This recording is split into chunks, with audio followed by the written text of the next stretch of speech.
Well, hello, Keith Wilson. Thanks for joining us. You represented some of the convoy organizers, most notably Tamara Lich. What do you make of the findings? Well, I'm in Calgary right now, and the hotel that we're at for an event here, I'm with Tamara and a number of the other road captains and Freedom Convoy leaders. And when we reviewed the findings, I had come out of another room and came into the room where Tamara and others were, and it was like coming into a room when you learned a family member had died. A lot of Yeah. sadness and Yeah, it's a sad day for Canada, really, much like when the Emergencies Act was invoked. It's almost reliving that again and experiencing it. So I definitely feel for that room, but I feel for it myself here as a Canadian. Did you get a chance to hear some of the comments that Prime Minister Trudeau said? And if so, what stuck out to you the most?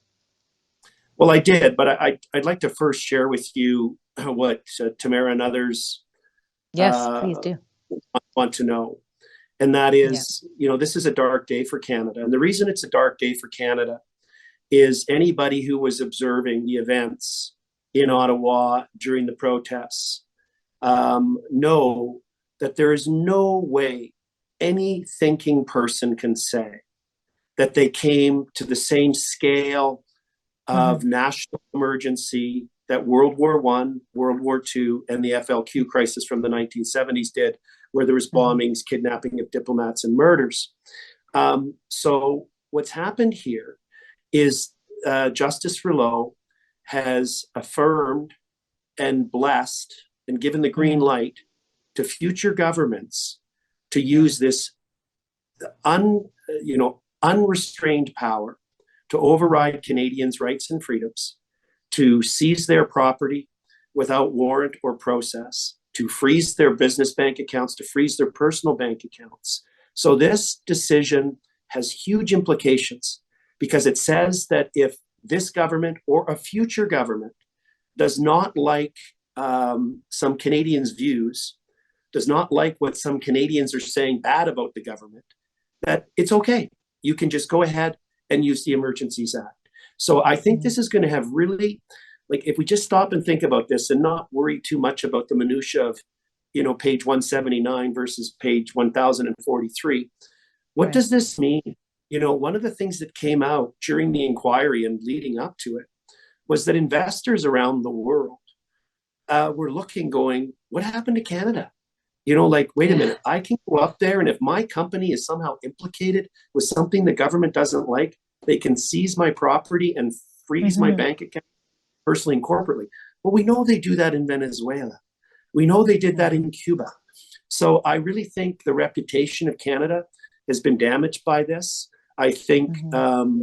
our country is different today than it was yesterday because there was some faint hope. Like, a number of the guests Hmm. you've had on, Alan Honner and others, who said they weren't surprised. Well, because they didn't have a high degree of confidence that the commissioner was going to come out against the government. That's why they weren't Hmm. surprised. Hmm. Not that because they thought the threshold was met. Right. So it's a dark day for the country. The rights and freedoms that my kids had growing up, or Hmm. till a few years ago, and that I certainly had growing up, are no longer. We're no longer the Canada true north and free. We're no longer this model of fresh air and freedom. It's Yeah. really a seriously dark day, and I'm conveying to you what Tamara and the other Freedom Convoy truckers who were on the ground and led the convoy across the country and endured Ottawa have communicated to me. Wow. And you're right. So many people, like internationally, were looking at Canada while this was all happening. I'm sure they're going to be looking at this finding in just awe. And it's almost like we're becoming a standard of, hey, let's not become like Canada. Um, what about some of the recommendations that were given? Are you at all concerned about any of those? Well, I think it's distraction, frankly, Mm. because the core problem remains that there is not a world war. There is not Yeah. a war that we're involved in on our borders. There was never anything like the FLQ. and and the government got to use tools they've never used before. You know, how many times do you carry cash with you, right? Everybody's digital. And I still remember one of my clients, Freedom Convoy leader, getting the phone call from his wife who was in the checkout at the grocery store. And the groceries had been packaged and were put in the bags and in the cart. And there's a lineup, and she goes to use the first credit card and it doesn't work. And, you know, people are getting impatient. Oh, what's wrong with this person? And then she uses the next one and it doesn't work. And then she uses the debit card and it doesn't work. And then she has to leave in embarrassment without the groceries with her kids.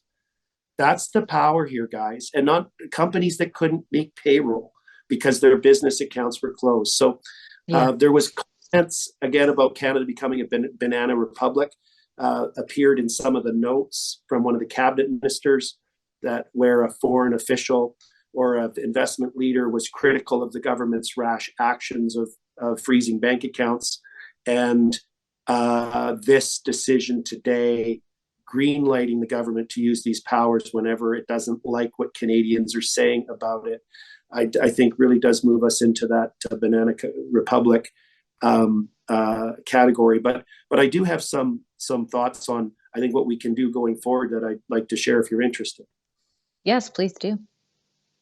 So, you know, I think one of the things we found when I was on the ground representing the truckers in Ottawa during the protests, representing them throughout the summer, and then preparing for the inquiry, is at every turn it seemed that the government would overplay its hand.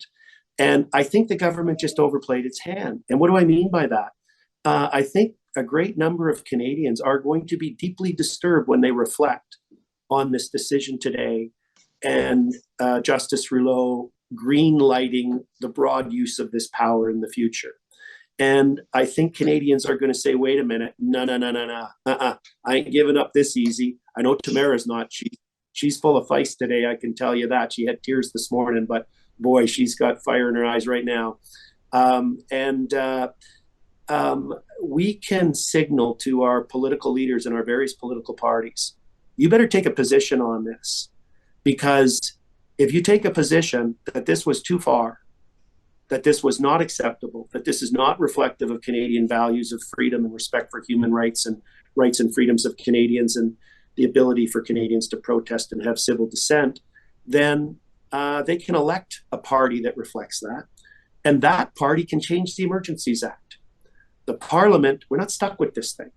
We can make the threshold so high that these types of abuses that Alexa and others physically encountered in its most kinetic form, and the other less subtle but more insidious abuses of freezing bank accounts, doesn't happen again. So I'm optimistic that Canadians will reflect and they'll say, no, we're not going to accept this. This is completely wrong. This law needs to change.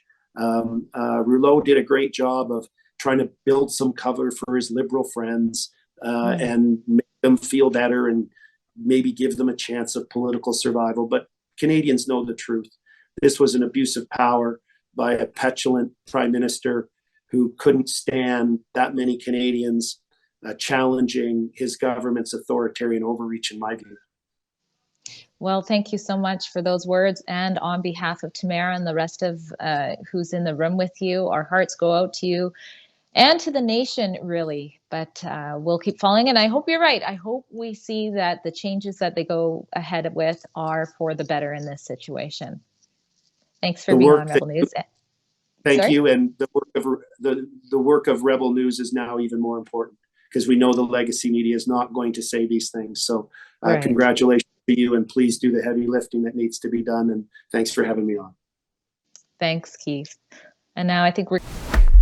That's a clip from something we call Rebel News Daily. It's our daily live stream hosted by my friend David Menzies, but the show also includes a rotating cast of hosts and special guests, including me. It's a great way for us to talk about the news of the day as the news is happening in an unscripted fashion, and it's an awesome way for you to interact with us as well. We stream every weekday, 1 p.m. Eastern, 11 a.m. Mountain, wherever you find Rebel News. See you there.